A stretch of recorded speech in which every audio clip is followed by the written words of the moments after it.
You ever wonder what that internal wrestling match is about?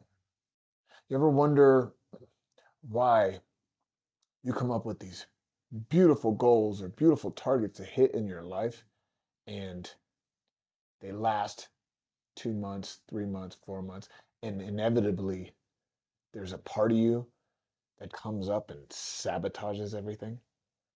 The goals, the targets, they're valid, they're important. The aspirations that you have for your life are a key to unlocking who it is you are actually intentionally designed to be. But what happens is we go about it in this conflicted way. We go about reaching for the stars while disregarding the parts of us that got us to where we are today. And it creates this internal battle, this part of you that says, no, no, no, we've stayed small on purpose. And if we didn't stay small on purpose, this, and this would have happened to you along the way. And so we created this version of us that's intentionally a bit avoidant of risk, a bit avoidant of reaching for the stars. And what we try to do as we reach for the stars is say, no, part of me that likes to stay small, that likes to stay in their lane, you don't get to come along for this ride. And so it's almost like we pick and choose what parts of ourselves we want to love and accept and bring to the dinner table, so to speak. And every time it creates a conflict that starts this inner turmoil that eventually, inevitably, pulls you off of that beautiful goal that you set for yourself, those beautiful aspirations that you had. You just let them go by the wayside. Oh, we'll try again later. Or we'll try again later. And every time you try, you step into it. You're like, no, this time's going to be the time. And you have all the most well-designed intentions in your heart. You know who's going to win if you do achieve it. You know who you're going to be. You know what life's going to look like when you go and achieve this next version of yourself. And inevitably, here comes this part of you, whether it's through laziness, avoidance, fear, guilt, shame, frustration, anger, something comes up and trips you up along the way. But what if we quit fighting against ourselves? What would happen if we actually learn to appreciate all of ourselves? What would happen if instead of trying to shut down this part of you that's scared, or this part of you that wants to stay safe, or this part of you that wants to stay small, instead you got curious about where that came from? And you started to ask yourself, when did I take on this protective mechanism of staying small and staying silent or letting fear win? What's the positive intention underneath me staying small? What's the positive intention of me avoiding what I know I have to do today to be the version of myself that I want to be? A lot of people don't think there's a positive intention. They'll say, no, there's no positive intention. Oh, yes, there is. Otherwise, it wouldn't be sticking around so well in your life. That part of you has a job that you gave him to do a long time ago. A job that's about safety, peace, comfort, connection. Oh, I stay small so that you don't have to feel the pain of failure. Well, when you don't feel the pain of failure, you have a sense of peace about you. And when you have a sense of peace about you, you feel safe. And so this part of you that shows up as fear is really just there to keep you safe. A lot like the end goal of all your new aspirations.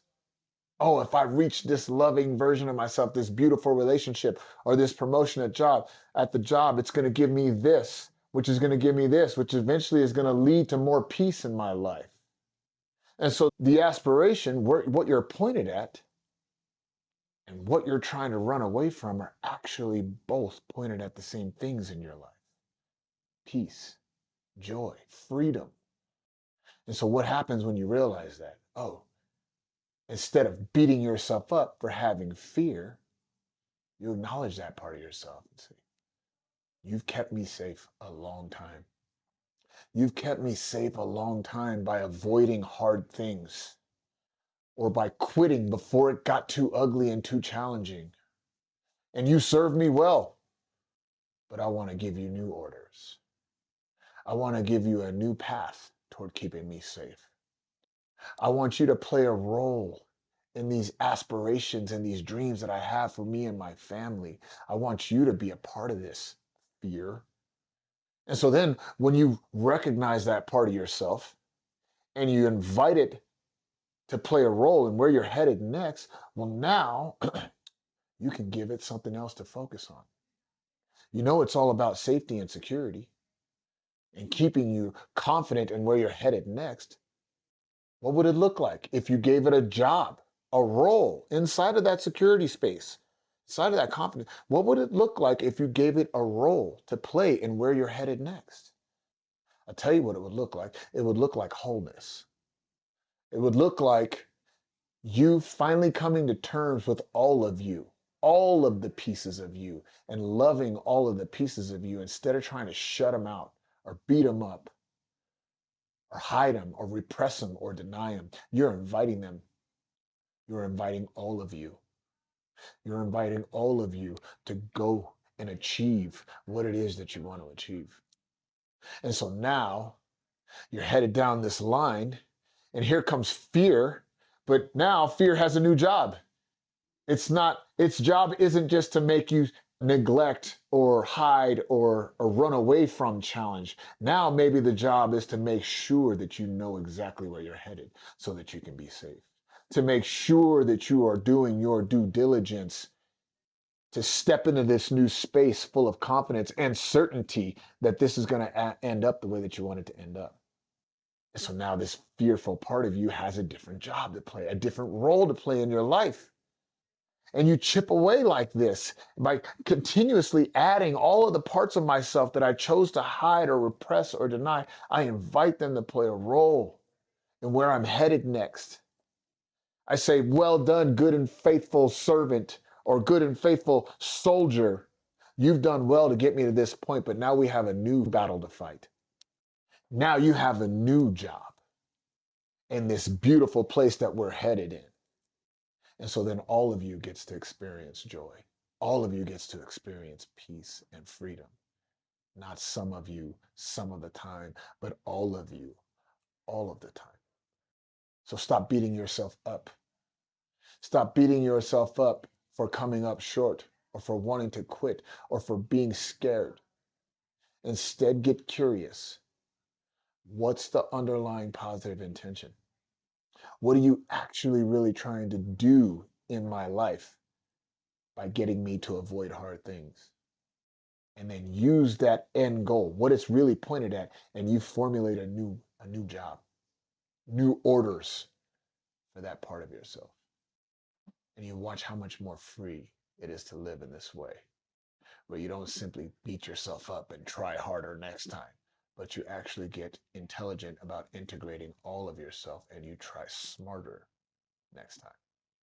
And now you're actually giving love to all of you because all of you was created in his image.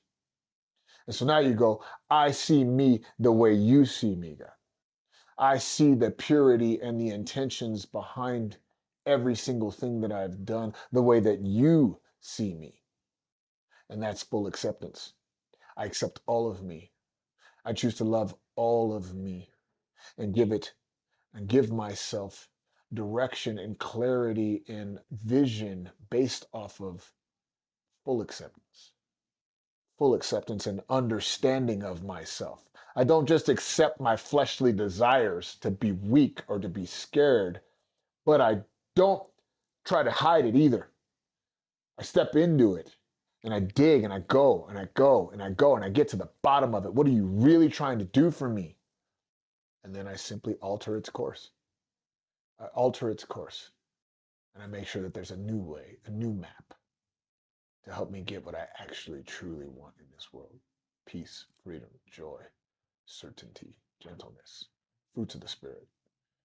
Try that out. It might be better than just beating yourself up and trying harder all the time.